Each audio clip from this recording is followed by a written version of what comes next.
युवा वैज्ञानिक योगेश्वर नाथ मिश्र ने दुनिया भर में एक बार फिर भारत का नाम रोशन किया। इन दिनों वह अपने गृह जनपद में हैं।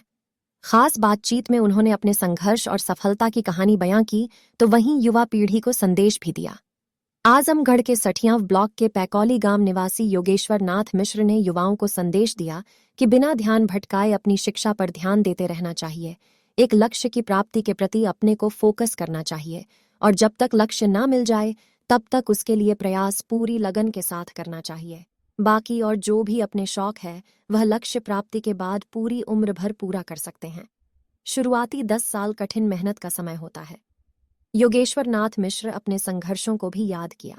कहा कि उनकी माताजी का देहांत तभी हो गया था जब वह छोटे थे, लेकिन उनकी सिखाई बातों को हमेशा जिंदगी में याद रखें और अपने लक्ष्य के प्रति समर्पित रहे। उन्होंने कहा कि हमेशा उनके मन में रहता था कि एक लक्ष्य जिससे उनके घर का, उनके गांव का, उनके शहर, जिले, देश का नाम रोशन हो, जिसके लिए उन्होंने कठिन परिश्रम किया। गांव में प्राइमरी की शिक्षा ग्रहण करने के बाद दिल्ली जाकर तैयारी कर उच्च शिक्षा हासिल की। इसके बाद अमेरिका में नासा तक जाकर रिसर्च किया। हमेशा नई जगह पर नए लोग, नए चैलेंज मिलते हैं, लेकिन इसके बाद भी वह डटे रहे। मैं एक गांव से बिलोंग करता हूं, तो ऐसा रहा कि ठीक है, गांव में पढ़ाई कर रहा हूं, लेकिन कहीं ना कहीं सपने बड़े थे और बड़े बड़े लोगों को रोल मॉडल माना। मैं डॉक्टर एपीजे अब्दुल कलाम, जो हमारे देश के राष्ट्रपति रहे हैं, फिर कल्पना चावला, सीवी रमन को माना और उनके रास्ते पे चलता गया और उस प्रयास की वजह से शायद कहीं ना कहीं मैं सक्सेसफुल हूँ आज के समय में। जी, कठिनाइयाँ तो बहुत रही हैं। जैसे मैं किसान का बेटा हूँ, तो होता है कि घर में पैसे रुपए की कमी होती है, तो माँ बाप बहुत झिझकते हैं बच्चे को इंजीनियरिंग पढ़ाने के लिए, सारी चीज़ें। तो दिक्कत परेशानी थी, लेकिन पिताजी ने कहा कि मैं ज़मीन भी बेच दूंगा तुमको पढ़ाने के लिए, प्रोत्साहन दिया उन्होंने और मैं पढ़ता गया। और फिर माताजी मेरी गुजर गई हाई स्कूल के बाद, तो बहुत दुख ऐसा लगा कि गया है, एक वैक्यूम सा क्रिएट हो गया। और ये समझ लीजिए कि 2 साल ऐसा गुजरा मेरा कि मुझे खुद होश नहीं रहता था कि मैं क्या कर रहा हूँ।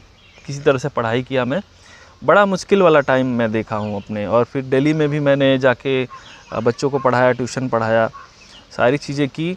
फिर आप जब अपने घर से, अपने देश से भी बाहर जाते हैं, तो आपको बहुत सारा चैलेंज फेस करना होता है, क्योंकि वहाँ पे एक नया वातावरण होता है, नई भाषा होती है, नए लोग होते हैं, उसको सीखना, उसको समझना। और फिर आप ये नहीं जान पाते कि लोग आपके बारे में क्या सोचते हैं, और अपनी एक पहचान बनाना बड़ा मुश्किल होता है। नासा में ही जब मैं गया, तो वहाँ पे जो साइंटिफिक लेवल है लोगों का, टेम्पर जो है बहुत ही हाई है, क्योंकि वहाँ पे एक से एक क्रीम लोग आते हैं। तो वो भी एक चैलेंजिंग मोमेंट था, लेकिन मैंने अपने आप को शायद ये इस चैलेंज के लिए रेडी किया कि नहीं, मैं अगर यहाँ पे आया हूँ तो मैं सीखूँगा और कुछ ऐसा करूँगा जिससे मेरे ज़िले का, मेरे देश का नाम होगा। और इस टेक्नोलॉजी के थ्रू यही हुआ है कि अब देखिए हमारे ज़िले का भी नाम हो रहा है, प्रदेश का भी नाम हो रहा है, देश का भी नाम हो रहा है। किसका किसका सहयोग था आप?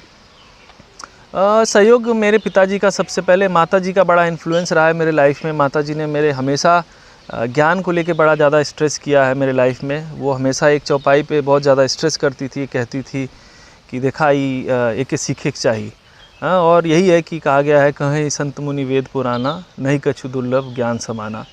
कि वेद पुराण संत मुनि यही कह रहे हैं कि ज्ञान से दुर्लभ कुछ भी नहीं है।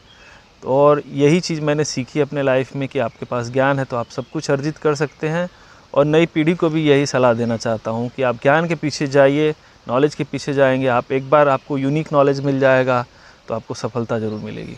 आजमगढ़ के जो युवा हैं उनको क्या प्रेरणा देना? आजमगढ़ के युवा को यही संदेश देना चाहता हूँ कि आप मेहनत करिए, बड़े सपने देखिए, लेकिन हाँ, ईमानदारी से उस लक्ष्य की तरफ जाइए।